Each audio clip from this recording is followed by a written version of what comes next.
آج جاگیر الاکبر یعنی کربلا مولا میں ہمارا دوسرا دن تھا اور شام کو مغرب کی نماز کے ٹائم ہم مولا علیہ السلام کے حرم میں نماز ادا کرنے کے لیے جا پہنچے۔ مولا عباس علیہ السلام کے حرم پاک میں داخل ہونے سے سب سے پہلے ہمیں چیکنگ کروانی تھی اور چیکنگ کروانے کے بعد ہمیں آگے بڑھنا تھا، کیونکہ آج شب جمعہ تھا، جمعرات کا دن تھا، اسی وجہ سے حرم پاک میں بہت زیادہ ہجوم تھا، بہت زیادہ رش تھا۔ یہاں پر آپ دیکھ سکتے ہیں بالکل آخر تک، آپ جہاں تک آپ کی نظر جائے گی آپ کو لوگ ہی لوگ نظر آئیں گے، اتنا زیادہ ہجوم تھا۔ شکر تو یہ ہے کہ پچھلی رات ہم نے سب نے جا کر الحمدللہ مولا کی ذرے کی زیارت کر لی تھی، اور آج جو رش تھا باہر سے ہی مجھے لگ رہا تھا کہ آج میں صحیح سے زیارت نہیں کر پاؤں گا، اور ایسا ہی ہوا تھا۔ یہ تو اب حرم پاک کے باہر کے مناظر دیکھ رہے ہیں، جیسے ہی میں اندر جا کر پہنچوں گا تب آپ کو معلوم ہوگا، تب آپ کو پتہ چلے گا کہ کتنا زیادہ رش تھا، کتنا زیادہ ہجوم تھا۔ میرا تو ہاتھ بھی نہیں لگ رہا تھا، اتنے زیادہ ہجوم اور رش میں یقین کریں بڑی مشکل سے جا کر میرا ہاتھ مولا علیہ السلام کے ذریعے کو جا کر چھوا، اور میں بڑی مشکل سے وہاں سے نکلا تھا۔ اب آپ یہ دیکھیں، یہ تو عام دنوں میں اتنا رش ہے مولا علیہ السلام کے حرم میں، اور آپ سوچیں کہ محرم اور سفر کے دنوں میں تو یہ سوچتا ہوں کہ ان دنوں میں تو بالکل بھی انسان کے آگے بڑھنے کی جگہ بھی نہیں ہوتی ہوگی، کیونکہ باہر سے میں جو نظارے دیکھ کر آیا تھا باہر بھی ایسے ہی رش تھا، ایسے ہی ہجوم تھا جیسے آپ اندر دیکھ رہے ہیں، باہر روڈوں پر بھی ایسے ہی ہجوم تھا، اور بین الحرمین میں بھی ایسے ہی چلنے کی جگہ بھی نہیں تھی۔ اب یہاں سے میں، ذوالقرنین عرفان بھائی اور ابو 5 لوگ ہم سب مولا غازی عباس علیہ السلام کے حرم پاک میں داخل ہونے جا رہے تھے، اور رش اتنا زیادہ تھا کہ میں آپ کو بیان نہیں کر سکتا۔ آپ اپنی آنکھوں سے دیکھ بھی رہے ہوں گے کہ رش کتنا زیادہ ہے۔ اگر کوئی شخص پہلی بار مولا کا زوار بننے آ رہا ہے، مولا کی زواری پر آ رہا ہے، تو اسے میں یہی نصیحت کروں گا کہ وہ محرم یا سفر میں بالکل بھی نہ آئے، کیونکہ عام دنوں میں اتنا زیادہ رش اور ہجوم ہے، تو سوچیں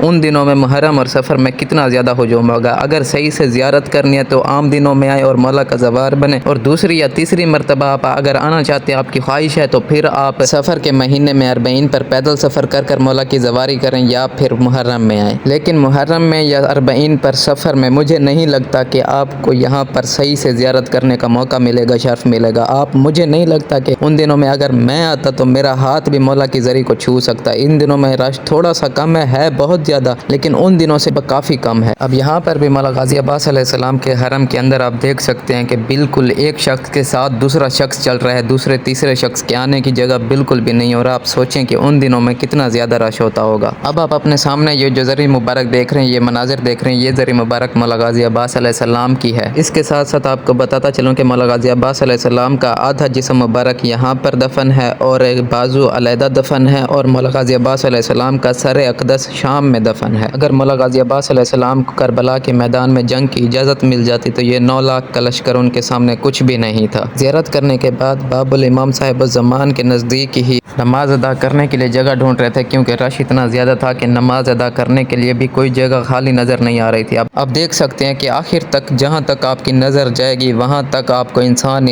نظر آئیں گے، اور کوئی بھی خالی جگہ آپ کو نظر نہیں آئے گی۔ یہی وجہ ہے کہ ہمیں نماز پڑھنے کے لیے بہت ہی مشکل سے جگہ ملی تھی۔ یہ ہے وہ بین الحرمین جس کے بارے میں نے آپ کو ولاگ کے سٹارٹ میں بتایا تھا۔ مولا غازی عباس علیہ السلام اور مولا امام حسین علیہ السلام کے حرم پاک تک آنے جانے کے لیے یہ درمیان میں ایک راستہ بنا ہوا ہے جس کو بین الحرمین کہا جاتا ہے۔ اگر اس بین الحرمین کے مڈ میں ٹھہر کر آپ روزے کی طرف دیکھیں تو آپ کو بالکل بھی محسوس نہیں ہوگا کہ مولا امام حسین علیہ السلام کا روزہ کون سا ہے اور مولا غازی عباس علیہ السلام کا روزہ کون سا ہے، کیونکہ دونوں روزے بالکل سیم ٹو سیم ایک جیسے ہی بنے ہوئے ہیں۔ فرق صرف اور صرف روزے میں داخل ہونے کے دروازے کے اوپر جو سلام لکھا ہو اسی سے محسوس ہوتا ہے۔ یہ جو روزے کے اوپر سلام لکھے ہوئے یہ دونوں کے مختلف ہیں، اور اسی کی وجہ سے یہی پتہ چل سکتا ہے کہ مولا امام حسین علیہ السلام کا روزہ کون سا ہے اور مولا غازی عباس علیہ السلام کا روزہ کون سا ہے۔ یقین جانے جب پہلی رات میں کربلا میں آیا تھا اور بین الحرمین میں ٹھہر کر میں نے دونوں کی طرف دیکھا تھا تو مجھے خود کو بھی معلوم نہیں ہو رہا تھا، پتہ نہیں چل رہا تھا کہ مولا امام حسین علیہ السلام کا روزہ کون سا ہے اور مولا غازی عباس علیہ السلام کا روزہ کون سا ہے۔ مولا غازی عباس علیہ السلام کے حرم پاک سے نکلنے کے بعد بین الحرمین سے سفر کرتے ہوئے مولا امام حسین علیہ السلام کے روزے تک آتے آتے ہمیں 15 منٹ لگ گئے، کیونکہ رش اور ہجوم تو آپ دیکھ ہی چکے ہیں، اسی وجہ سے بین الحرمین میں بھی کافی زیادہ رش تھا جس کی وجہ سے ہمیں آتے آتے اتنا ٹائم لگ گیا۔ آج بالکل مجھے تو یقین ہو چکا تھا کہ اگر کسی نے جنت دیکھنی ہو تو وہ آئے کربلا کی زیارت کرے، مولا کا زوار بنے، کیونکہ پہلے تو ہم سنا کرتے تھے کہ اگر کسی نے جنت دیکھنی ہو تو کربلا آئے اور کربلا کی زواری کرے، مولا کا زوار بنے اور جنت کے نظارے دیکھے۔ لیکن آج جب اپنی آنکھوں سے آ کر یہ مناظر دیکھے تو مجھے تو یقین ہو گیا کہ واقعی جنت تو یہی ہے۔ اس ٹائم پہ شاید آپ کو بھی اس بات کا یقین نہ ہو رہا ہو کہ میں کیا کہہ رہا ہوں، جنت کیوں کہہ رہا ہوں کربلا مولا کو، لیکن جب آپ آ کر اپنی آنکھوں سے یہ مناظر دیکھیں گے تب آپ کو پتہ چلے گا کہ میں یہ باتیں کیوں کر رہا ہوں۔ ظاہری سی بات ہے، جس سرزمین پر آ کر جنت کے سردار رہے ہوں،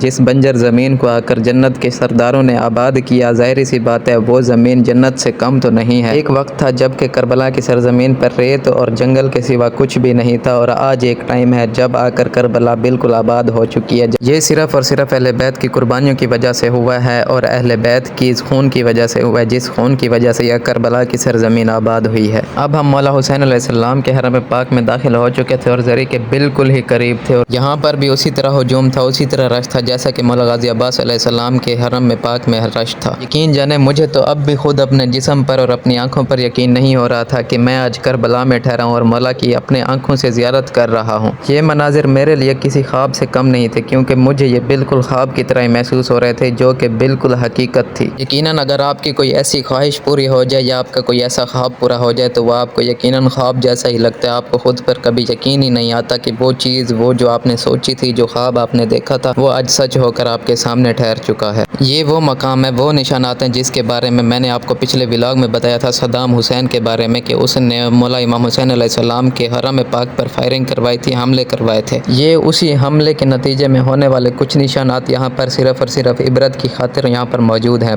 حرم پاک میں زیارت کرنے کے بعد جیسے ہی ہم باہر نکلے تو ہمیں باہر ایک یہ بوڑھے بزرگ نظر آ گئے، جو کہ مشک کا پانی سبیل پلا رہے تھے۔ پہلے ان بزرگ کو ذوالقرنین نے دیکھا تھا اور جا کر سبیل کی تھی، اور پھر اس کے بعد میں نے اور ابو نے جا کر کی، پھر میں نے عرفان بھائی کو بتایا اور عرفان بھائی نے بھی جا کر سبیل کر لی۔ اس کربلا کی سرزمین کا پانی بھی باعث شفایت ہے، جس کی وجہ سے مریض بھی تندرست و توانا ہو جاتے ہیں۔ تو دیجیے اپنے بھائی کو اجازت، ملتے ہیں انشاءاللہ کسی اور ولاگ کے ساتھ، تب تک کے لیے اللہ حافظ۔